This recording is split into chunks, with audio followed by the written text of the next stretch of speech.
Let's go ahead and get started. My name is Nicole Aguirre. I am the Director of Virtual Education and Innovation, a mouthful, here at the Texas Education Agency. And we are continuing our series on Senate Bill 15.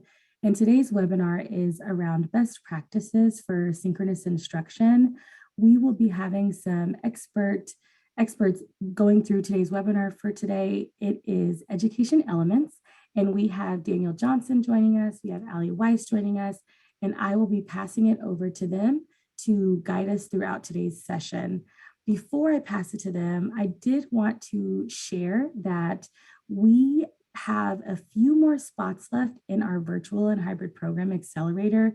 It is a program that is designed to help districts through the design, implementation, and improvement of a virtual or hybrid program. If this is something that your LEA may be interested in the chat, I'm going to drop a link to our remote learning webpage. And on that page, you may access the application. We have extended the deadline to November 19th. So you have until this Friday to get an application submitted. If you have any questions about this program, please feel free to contact us. You can drop your information in the chat, or you can send us an email at vhpa@tea.texas.gov. And again, I'll drop all of that information in the chat and hope that you can join us. So now I will pass it over to Daniel and Ali. Thanks, Nicole, and thank you everybody for being here with us this morning. As mentioned, we're going to be talking about best practices for synchronous virtual instruction. And yeah, as Nicole said, if you like what we talk about today and are interested in this in your work, we hope that you'll consider joining that cohort as well. We're going to start with a quick check-in, and we'll do some introductions of ourselves as well, but just to get us acclimated in the Zoom together and also give us an idea of who we have here in the room. We would love if you would take a moment to check in the chat. If you could just share your name, your role, and district. And would love if you could choose a road sign that represents where you are on your virtual instruction journey. So a little bit of intel for us as we think about where your mind is and current readiness and feelings around this work. So if you could, let's take the next minute to add into the chat box. We would love to hear who you are, what your role is, the district, and where you are in this work.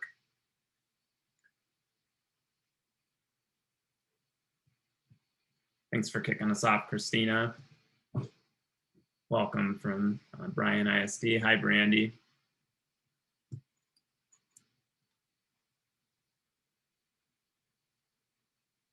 And Christina coming in as a 2. As if the roads are splitting. We have 2 directions we're heading.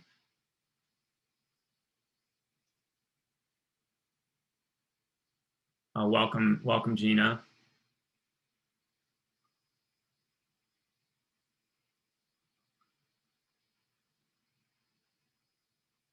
We'll take another 30 seconds or so for people to add into the chat. Again, also a good way for us to just get acclimated with the chat feature and get ready to engage with this session. Hi, Susan. Welcome from Fort Bend. A 4, slowing down. I saw a couple 4s there.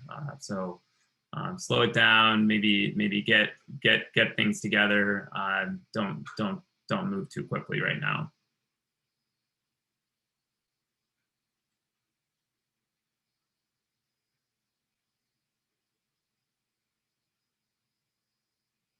All right, well, I think we have more participants than maybe have shared, but that's okay. If you can, we'd love for you to add. Again, let us know who you are, what that role is, where you're coming in from, and kind of your current mindset around this work. But thank you all for those that have shared, and we're gonna go ahead and keep moving forward with work. Thank you, Audrey, good morning. Welcome from IDEA, and sorry about the hopping around there. And hi, Lee, as well.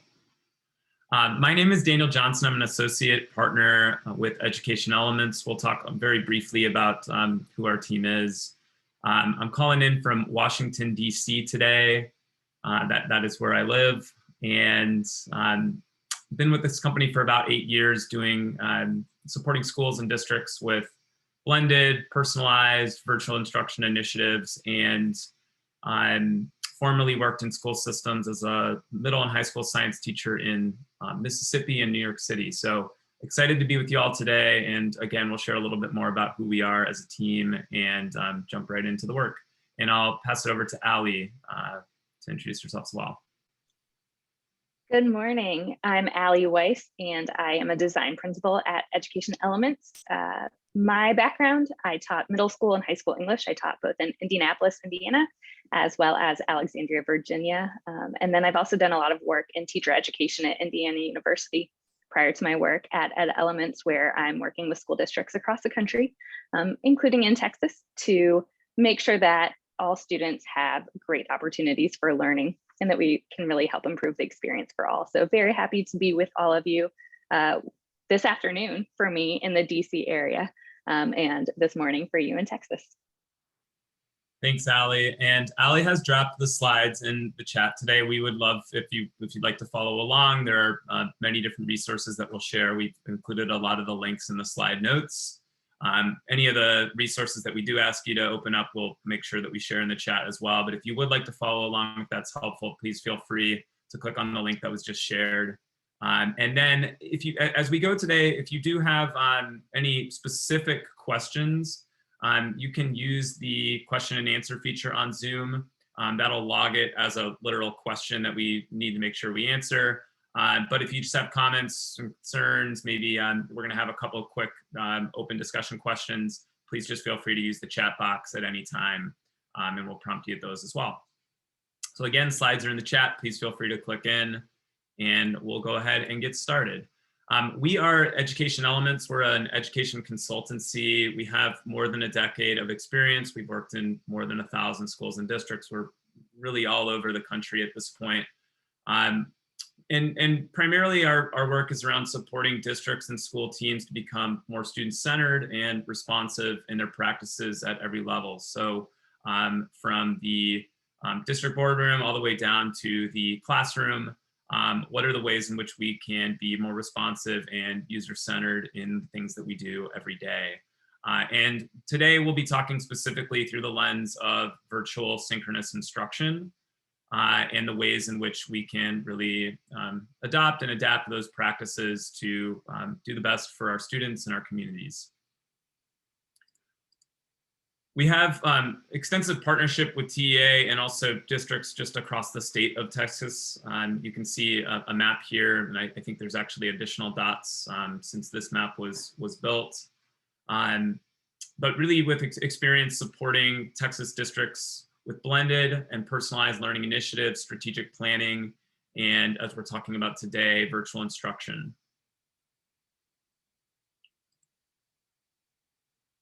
So our agenda for our session together, we've just done our check-in, introduction, and a short overview. We'll work really through 3 key objectives. So we'll talk about some key considerations for synchronous learning. We'll then zoom in on some best practices, tools, and structures to support those considerations. And then we'll talk a little bit about planning for synchronous learning. We'll break that down into something called the first 20 days, but really just some initial practices that you can be thinking about within your schools, no matter where you were on that check-in, some next steps that you can take in terms of synchronous learning, and again, wherever you are in that process. And then we'll have a short checkout and talk a little bit about the next steps from there.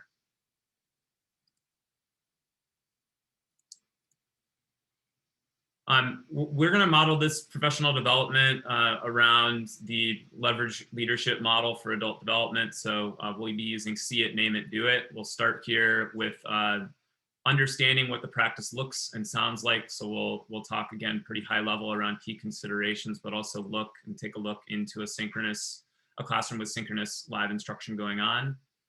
We'll then name it. So we're going to talk specifically around key components of virtual synchronous instruction and what that can look and feel like in the classroom, and talk really specifically around practices and tools. And then do it, we're going to give some space and a resource to help you think about specific actions you can take again, within your school or in your classroom or across your district. And just want to call out that the work that we're doing today is aligned with your Texas Teacher Evaluation and Support Systems virtual instruction rubric. So there's some specific domains that the work that we're going to be speaking to today relates to: the planning domain, instruction, learning environment, and professional practices and responsibility. So want to call out and name that this work today really does align with that evaluation and support system rubric.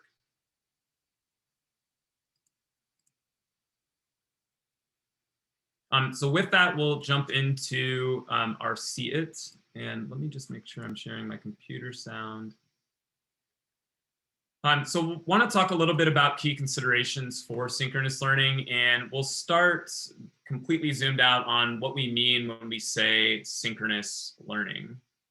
So we think of synchronous learning as learning that involves students engaging in that learning with the teacher in real time. So example, teacher presenting material in real time over Google Meets with students who are selected for a small group or entire class, just as we are doing right now. That would be a synchronous learning environment. Asynchronous learning, meaning that learning is involving students engaging through resources or materials that are being completed more independently.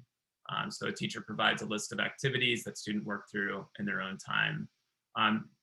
Typically, most learning environments are going to include a combination of both. So in the models and examples we talk about today, the primary mode will be synchronous, but you'll likely be able to pick out, portions of that could be asynchronously done as well. So I encourage you to think about the crossovers between these concepts.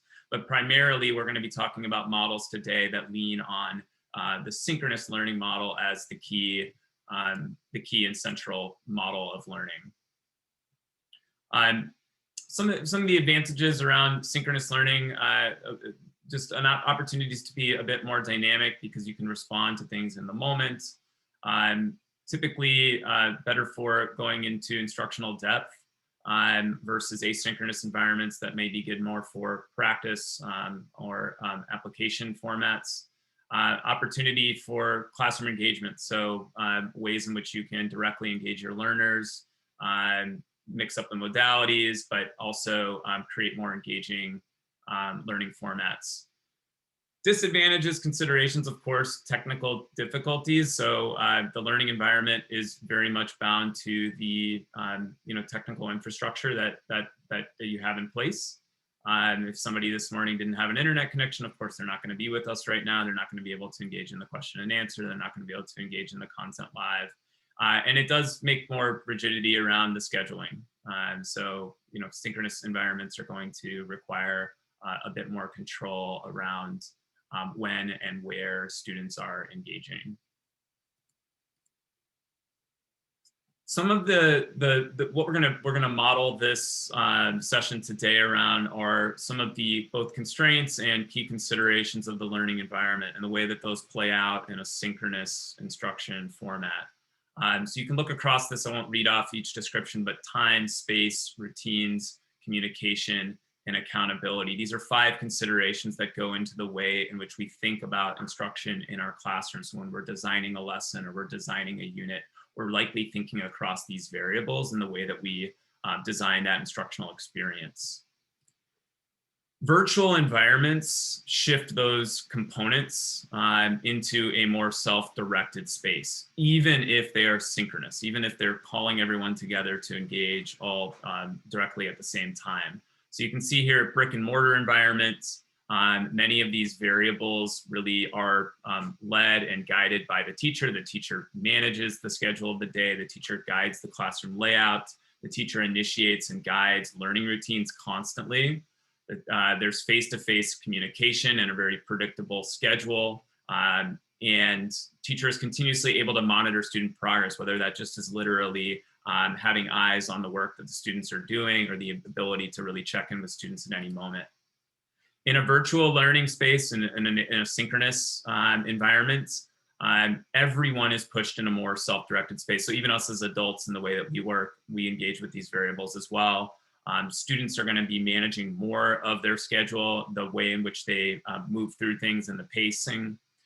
Students and families are going to guide their learning space design, right? So no longer does the teacher get full control over what the classroom is going to look like or what the desk setup is and things like that. Teachers and students share creation and practice in terms of the routines that they engage with, again, because of the space and the format. Typically, there's going to be more two-way video, or communication is going to be over video or written communication, and accountability. Students are going to be required to work more independently. So just this idea that in the virtual space, we are all pushed in the direction of becoming more self-directed. And what we want to talk a little bit about today are some of the structures, best practices that you all can do and think about to shift in that direction. We are going to do a quick see it exercise. I want to name, this is just one format of synchronous instruction. It's actually a small group discussion that's going on in a classroom. So, you can think about where this would fit within a larger lesson or a larger, larger classroom environment.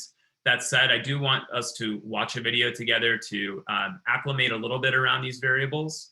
And we can think about 3 questions. What are the strategies that this teacher is using that are making this synchronous instruction effective?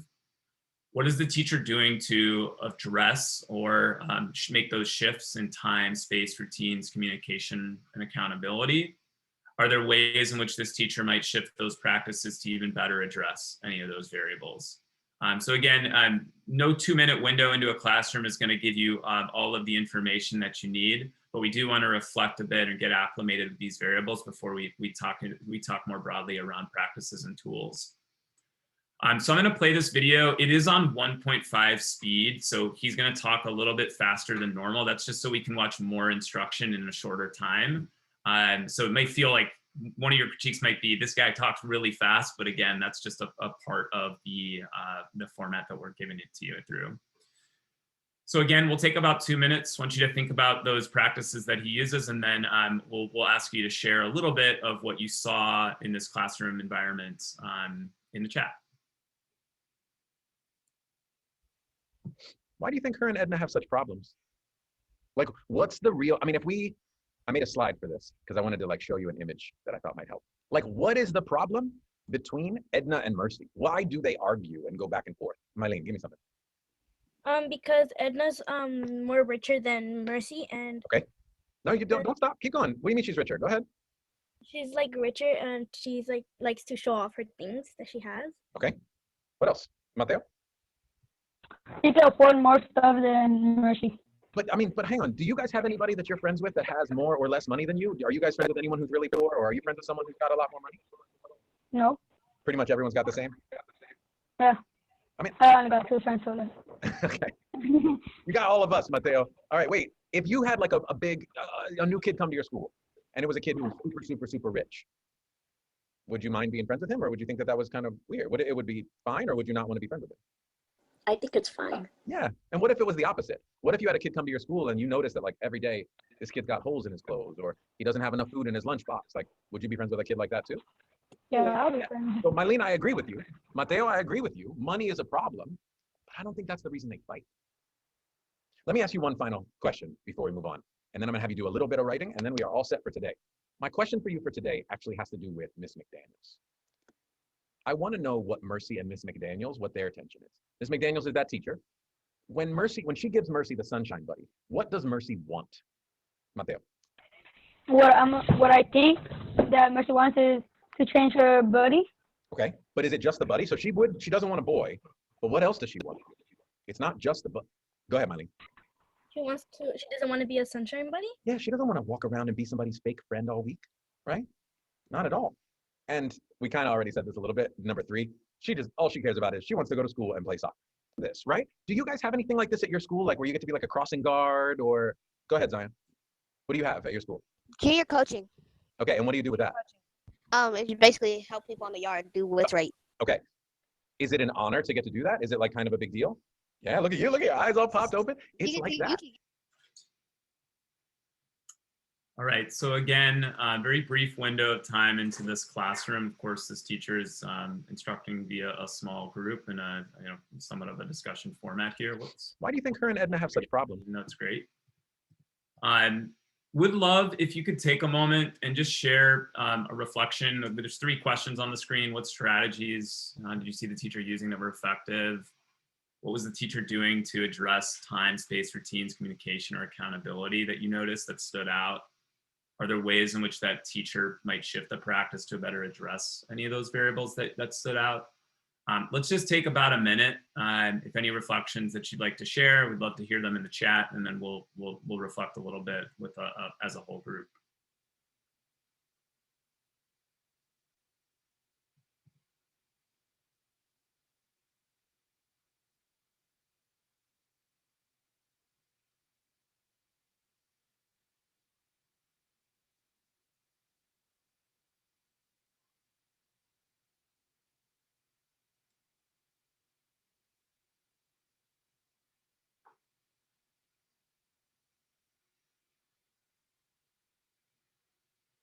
And thanks for kicking us off here. So there were questions that help students connect their learning with their own experiences. So there's a real life connection that he's creating for all of the students engaged.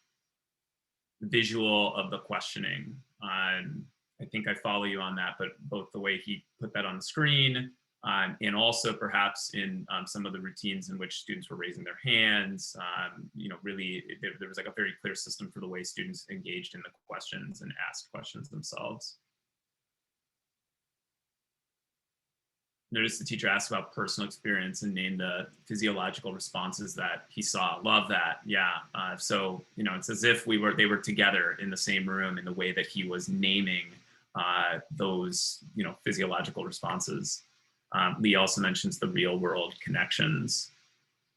Thank you. If you want to continue to share, we'd love for you to do that. And we'll keep the chat here on my screen.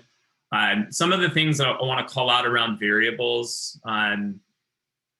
Yeah, and thank you, Lee. Well, let's talk on that one too. So timing wise, was really focusing the time that he spent with this small group on application. So there was very little direct instruction. It was very much about let's engage in the conversation around this content. In the spacing, you notice that students were all in different environments, but they were all at desks. They were all kind of in similar formats. So maybe there had been some expectations or conversations around how you set up your own learning environment, because again, they were all different, but they all kind of were structured in very similar ways. There were some very clear routines in place that allowed for the virtual conversation. So students were raising their hands, and he had a way of calling on them. Communication, teacher was guiding the conversation, but it was very clear there were some norms on how to share out. So even though there were 6 mics in the room, there was not a lot of talk crossover. So he was kind of navigating the ways in which students could share, but not talk over one another. And accountability, Lee, yeah, absolutely. So, I would say that he did seem to try to call on several students, but maybe not all students were able to speak there. But he did some things to try to, I think, hear from different students and make sure that there was a general understanding of the conversation.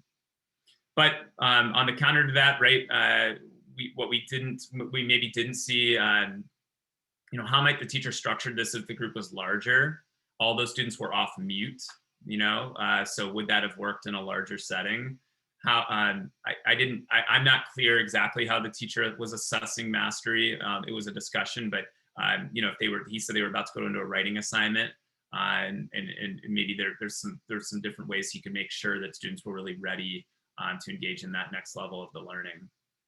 But again, I wanted to take a moment here and acclimate around some of those pieces. We'll talk as we go. Thank you all for sharing in the chat here some of your own reflections. And want to just encourage you as we go into the name it portion to think about which of the considerations, having looked at that classroom or having thought about your own experience or seen your own teachers in your system, which of the considerations is top of mind as you consider the shift or continue the shift within virtual learning and synchronous instruction? Is it time? Is it space, routines, communication, accountability? And we'd love for you to share in the chat again. And we're going to prompt you a few times today to do that. But if you'd like to share which of those considerations is top of mind, it would be great to know. And with that, I'll go ahead and hand it to Ali to talk us to kick off our Name It. Thanks, Daniel. So moving on to the next step of our framework, where we're using what we saw to start thinking about what that might look like.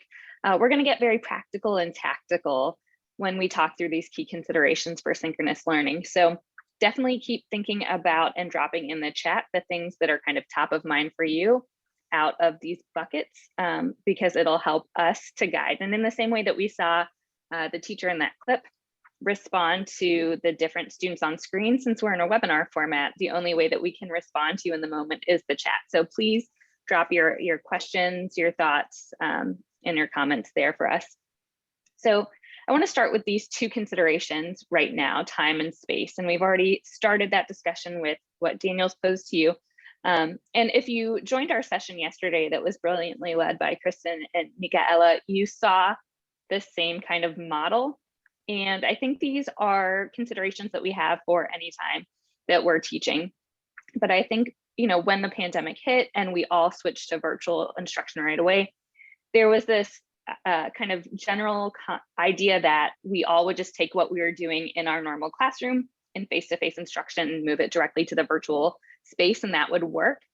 But we're in different contexts. So I think it's really important to look at both the challenges and the opportunities that exist when we're looking at time and space in a virtual synchronous environment. For time, we really want to think about when is learning happening. So when in the day, when during the structure of your school day, for how long we're in this synchronous space together, and when will demonstration of mastery occur? And that can be difficult, as we saw in the video. For space, we want to think about where is learning happening? And I think space is a really cool place to play when we're thinking about the virtual environment. And that might give us some opportunities to try really innovative student-centered practices. As we think about adjusting time and space, what I want to name is the importance of starting small and growing as you go. And that looks like a number of things. That looks like experience and comfort level. And so we know that there are many teachers who have lots of experience in the classroom, who have been mastering different pedagogies or instructional practices for a long time. But we also have a lot of new teachers whose first classrooms are really in virtual spaces.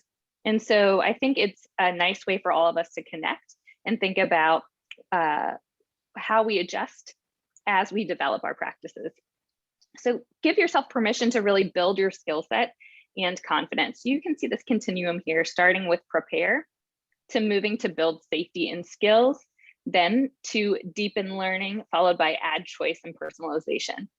And what that might look like is that you start by building in time to adjust to virtual instruction. You might start with really clear learning goals that are scaffolded. So before students join you for the synchronous instruction, maybe you orient students and the adults who are supporting them to your LMS to make sure everyone knows how to access the links, the tools, the resources that are available. And then on day one, you can just work on logging in, accessing materials. You can then move to completing a digital citizenship class where you can really focus on the norms and routines for your teaching environment. And then you can start to build in your instructional practices.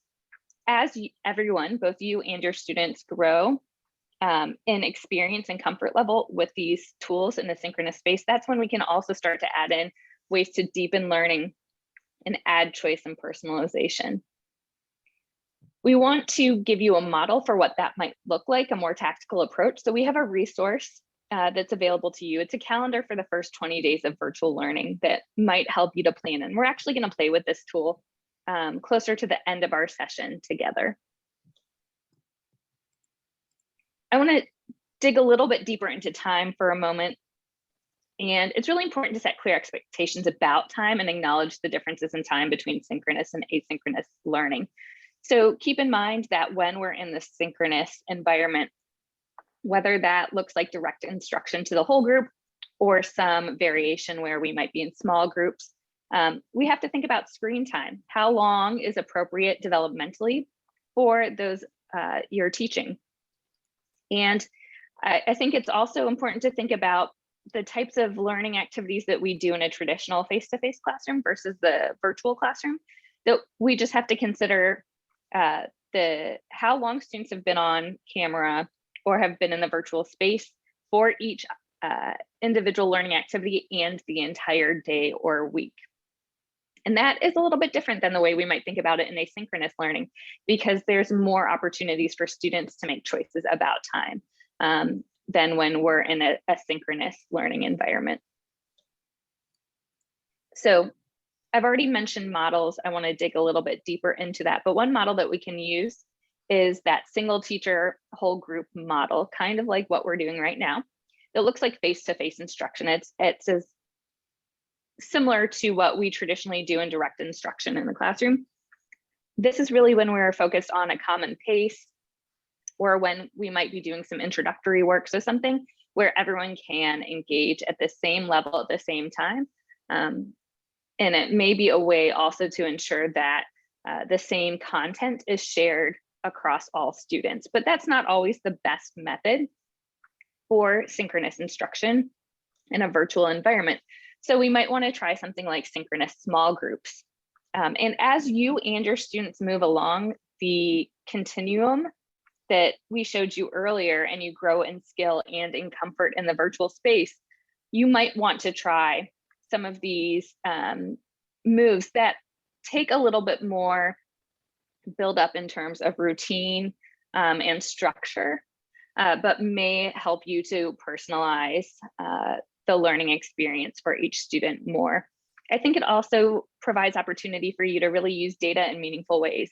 So you can group students in meaningful or purposeful small groups based on what their current needs are. And it allows for you to vary the pace of instruction and practice. So the model we have here, for example, it might start off with kind of a quick check-in and mini lesson. We still want to build that connection. So don't forget in the virtual environment that it's important still to kind of check in on how your students are doing. And then after you've built that connection, that relationship, then you can move on to your instruction. So after a mini lesson, you can move on to small groups where you might have separate activities or work. Students could collaborate there, but what that really requires is that you've built in these structures and routines and norms before you enter into this type of learning environment. So lots of different ways to approach instruction when you've got the small groups, and then you can come back together to kind of share out and check out. One last way that you might want to choose, and again, we've just picked 3 models.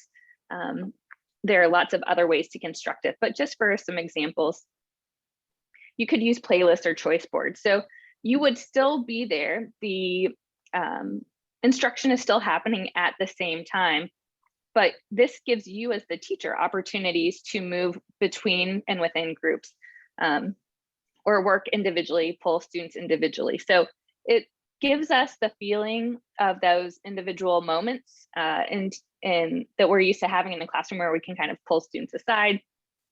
But if we have a playlist or choice board, which we can manage through our learning management software, our LMS, while it requires kind of more prep on your end, more training for your students and how to use them during the learning sessions and to keep them on task, it does create opportunities for more personalized learning and varied pace of learning or exploration. So just to kind of visualize and conceptualize what I've just shared with you, it's really about the progression. It's the progression from just introducing, creating routines and structures through to deepening learning, to adding choice and personalization. And that's really along this continuum of experience and comfort. And keep in mind that what you do in your classroom might look very different from what another teacher does. I often think from my lens as a secondary classroom teacher. My students saw multiple teachers throughout a day. So just keep in mind that you'll have to norm your students and prepare your students for your experience in the online space. And that might look different from other teachers that they're working with on a regular basis. So thinking through kind of the things that I've very quickly shared with you, I want you to think about what from these models is kind of closest to virtual instruction, either in your own classroom or your schools, or what you've experienced maybe even as a learner. So if you'll put in the chat, we'll give you a minute or two just to drop some of your ideas, but what part of these models, or which of these models is closest to what you're doing now or experiencing, your students are experiencing now?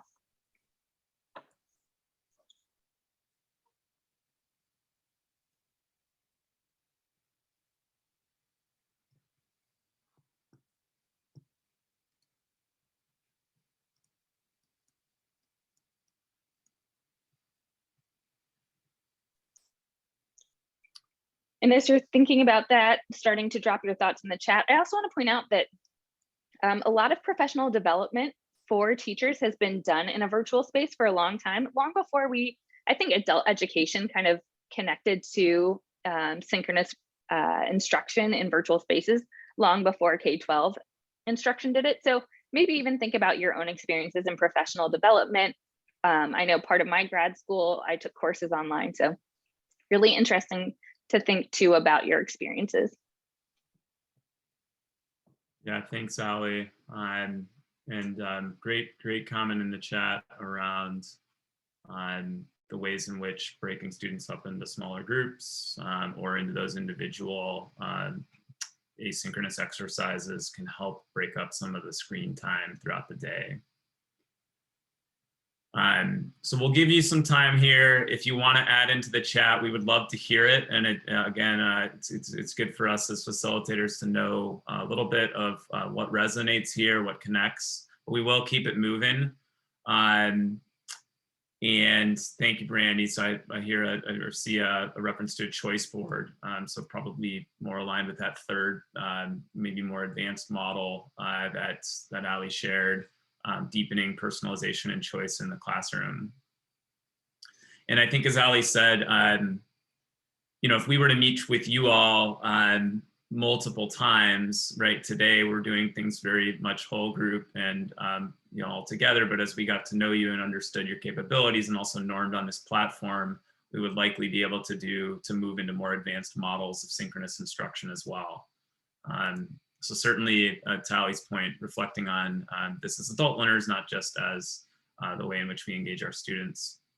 But we'll go ahead and talk a little bit about routines and just kind of stay on pace here. So routines is really thinking about how is instruction happening? How are students engaging in the learning experience? How are we creating that consistency and expectations for students when they're all in different locations. So just a few general best practices that we like to remind leaders and teachers around. The best practices for in-person are often also the best practices for virtual instruction. That's not to say they're identical in execution, but just as we do, just as the way in which we think about setting up very clear and consistent routines and procedures in our classroom, many of those need to exist and be thought through in the same ways in a virtual space. We'll talk a little bit about that.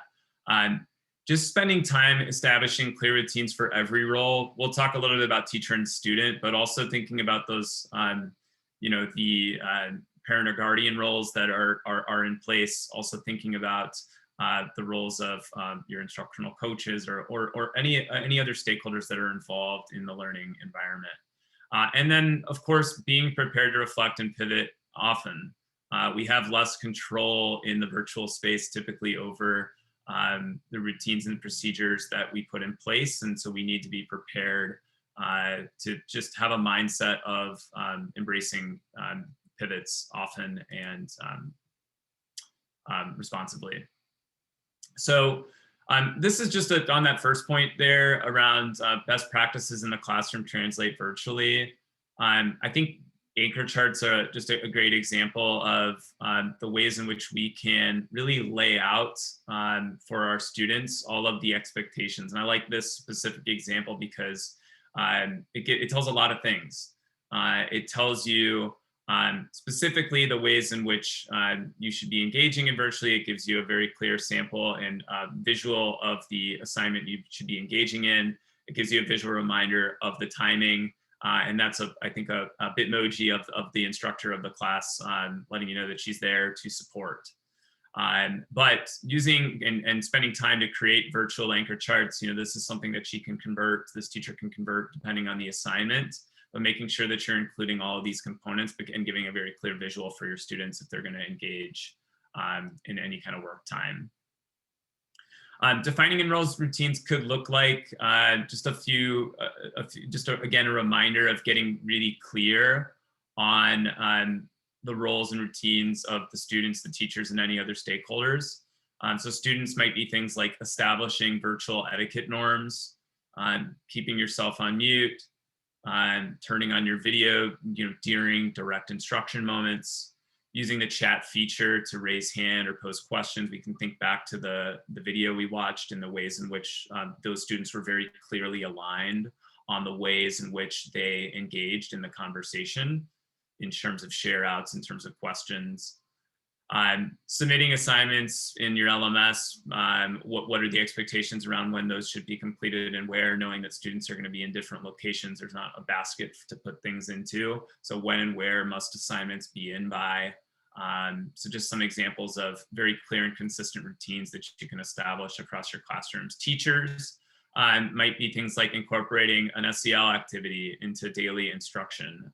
We often forget about or maybe not forget, but maybe look over the social emotional needs that occur even when we're in a virtual space. So setting an expectation that every lesson will, or every day will include a component of an SEL activity.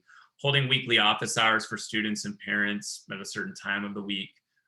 Again, in case there's a tech difficulty, in case there's additional clarifications that a student couldn't get because you weren't able to navigate the classroom and support them in the moment. So just creating a time and space for flexible access. Expectations around getting materials to students. So, again, you don't have the ability to hand all of these things out or have them in front of you. So uploading your materials a certain number of days in advance so that students and parents have access to those. So again, we just the idea here of getting really clear on the roles and routines, and then being prepared to pivot. So just some very common examples of challenge statements. I don't have access to internet this week because I'm at a different house. Pivot might be, can you text me your response? Can you write it down on a piece of paper and snap a photo? I'm having trouble incorporating SEL into my online instruction. Pivot might be just, have you tried doing a quick check-in question at the beginning of your live lessons? Just incorporating a quick method to allow for an expression of SEL learning.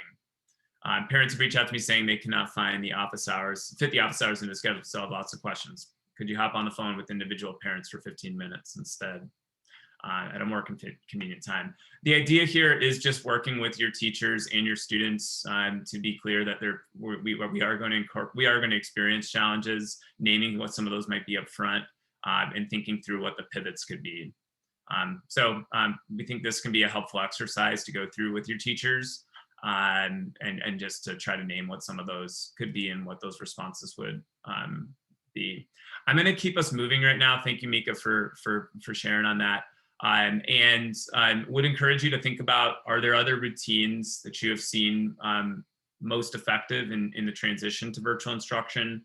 We'd love if you could share those out in the chat right now. Again, we'll keep prompting for the chat engagement, but would love if you have other ideas that, as I shared those, that you can share. Thank you, Allie. Building norms together with students, asking them to help with the pivots and problem solving can also be a great exercise, and really engage them in the mindset of being comfortable with the challenges and pivots that you're going to need to be able to make.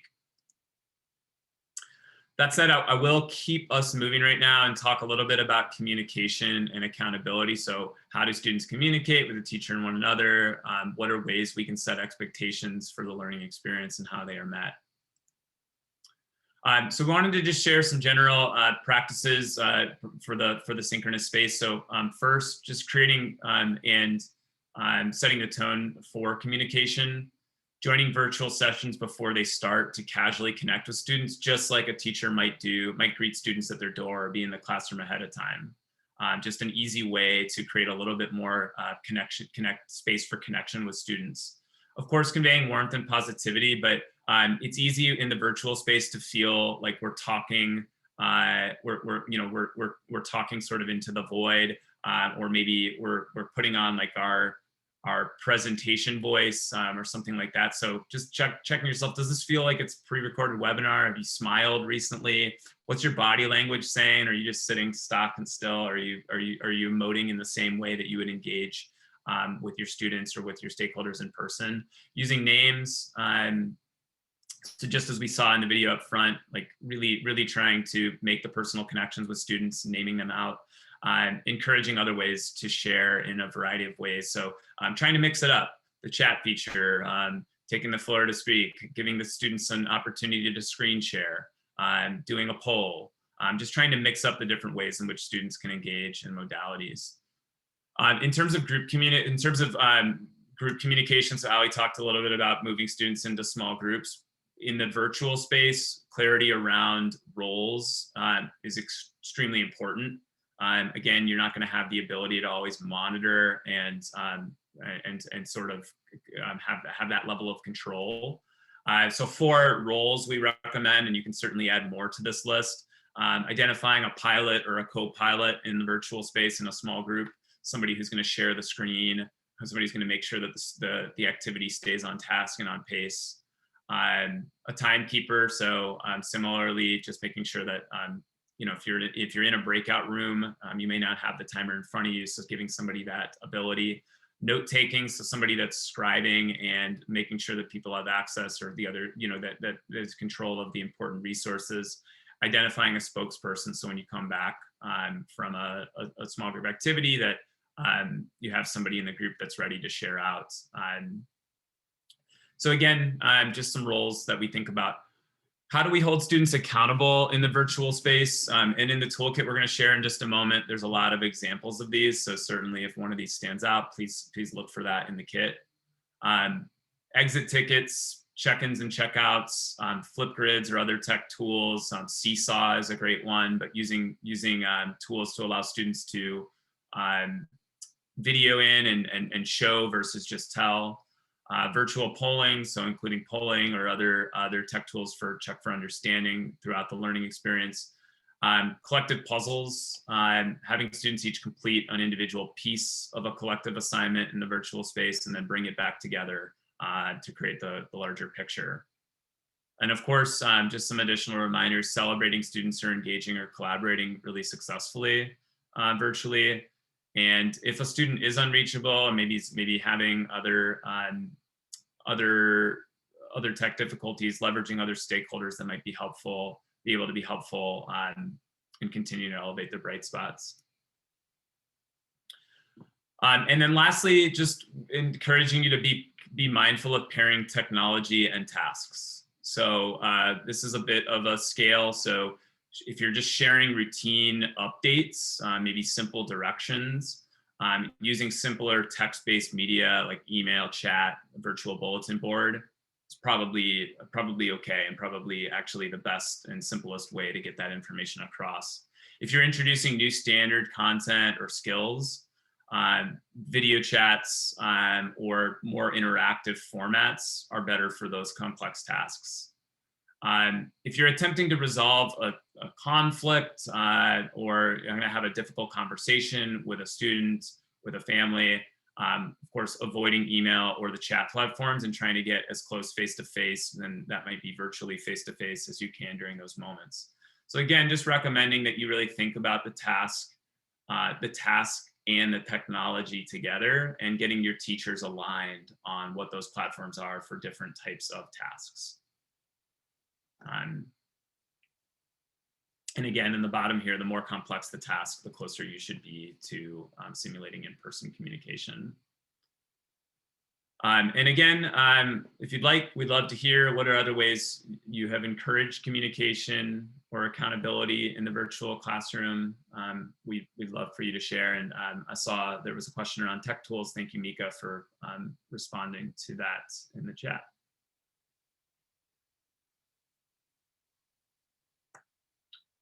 And actually, sorry, did we respond to that in the chat, or are we still working on a response to that?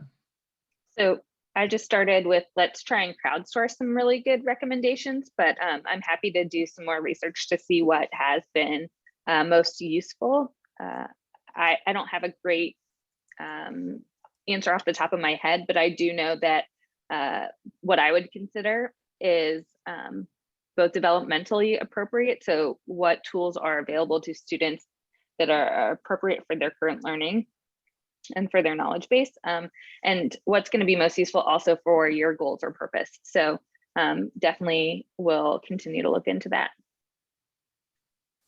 Awesome.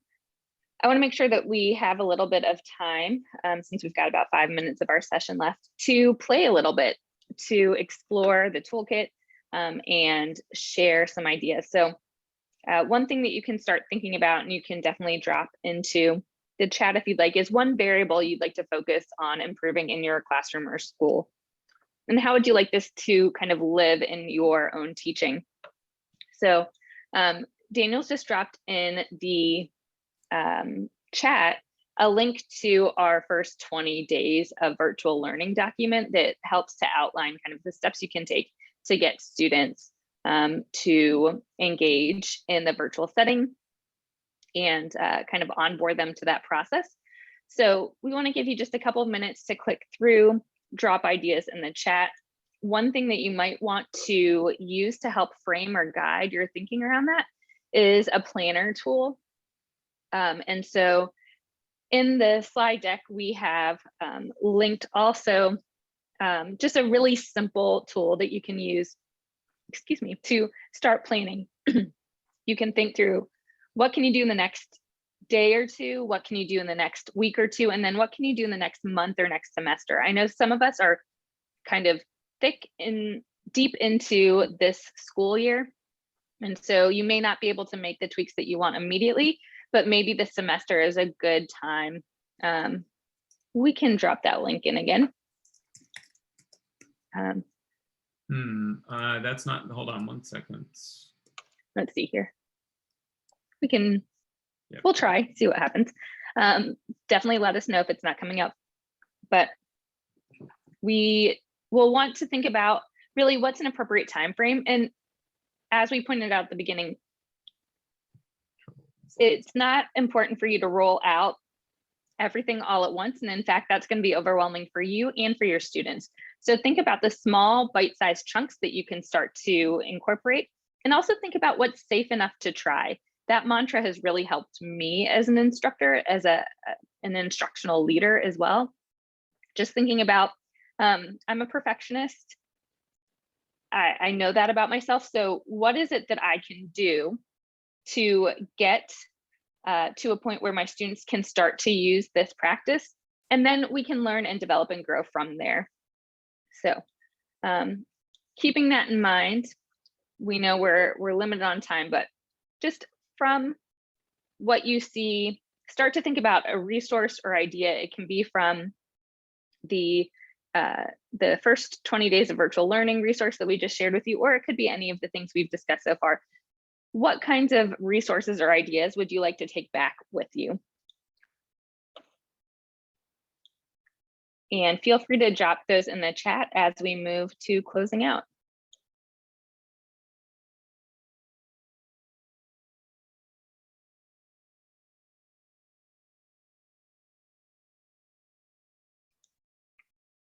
I'm glad that you're finding it useful.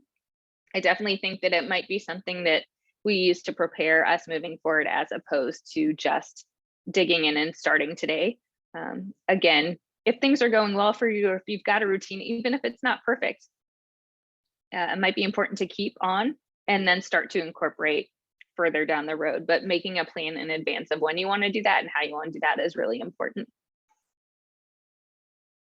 So I'll turn it over to Daniel to close this out. Thanks, Allie. So as mentioned, we presented the content today in a way to, again, start very high level and zoom down into the classroom practice. And the way that that toolkit is set up is to help you think along the progression of readiness for virtual instruction, from the general ways in which you create the systems and structures all the way to the ways in which you move into deeper learning and personalization and choice. It's set up over 20 days. That was just the time frame we selected. That very easily could be the guideposts that you use over an entire semester, or a month, or whatever time unit you want to choose from. We think of those as that generally is the progression. So we hope that you can use that as a series of guideposts, and also there are several resources in there for inspiration. And hope that that's a helpful tool for you to carry away from this session. And thank you for those of you who've shared that the toolkit looks like it's going to be really helpful. We would love for you to use that, and let us know how it's going. You can feel free to find us on social media, but let us know how this works carrying forward. We're going to go ahead and close out. We would love for you to check out with us today. We started with a check-in around how you were feeling, where your roadmap was. We'd love to hear where you're at as we leave today. So if you can take a look across the screen, let us know what number you're at as you leave our session today. And if you want to share a takeaway that you're taking with you, we'd love to hear that as well. And Lee, I saw you raise your hand in my chat, but let us know if there is a question, or if that maybe was just a raise your hand of affirmation. No problem. And I see a lot of ones. That's great. We love when people walk away 2 thumbs up, feeling good, feeling supported. Leah, great. Or Lee, great. Appreciate the affirmation there as well.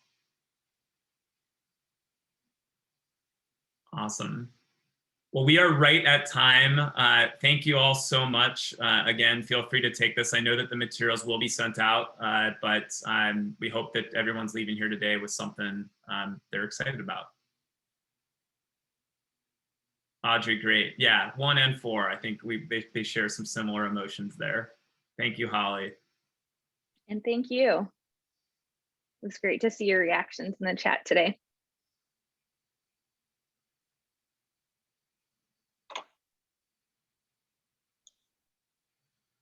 Awesome. And we will we'll take a look around the third language resources and see what kind of follow-up we can do through TEA on that. Thank you, Brandy.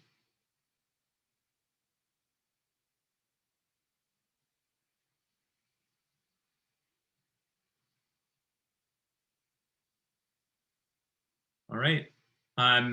Nicole or Anne, anything else you need from us right now before we sign off? No, that's all. Thank you so much for hosting our webinar for today. Of course, of course. All right. Goodbye, everyone. All right.